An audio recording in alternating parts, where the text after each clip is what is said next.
pitfalls then. So are there any common mistakes that you see services make when preparing for this inspection?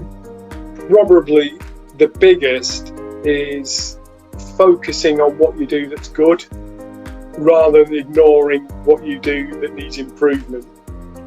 That's a real mistake, is just saying, oh, we do this well, let's share that, let's make sure that's outstanding, we'll focus on that. Make sure everything is up to a benchmark before you start focusing on outstanding, because CQC will find it. You'll find the poor practice, so just make sure everything's up to a certain standard. Other mistakes I've probably alluded to in the past, but not having your evidence well organised or able to be shared. Making one person responsible for CQC is another thing that is a real pitfall, because what happens if that person wins the lottery the night before the inspection takes place and doesn't turn up for work that day?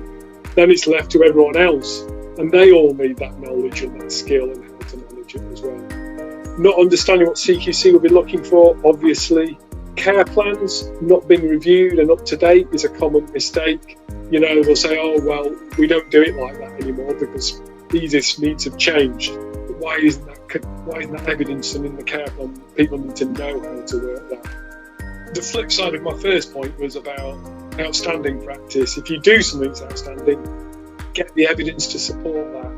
There's not a lot you can do about it after the inspection, and it would be such a shame if you were there thinking, oh, I wish I'd mentioned that, I wish we'd done that. The inspection report would have been so different if we'd shared that information. Just make sure that you are getting the evidence for outstanding, but not at the expense of ignoring what you need to improve.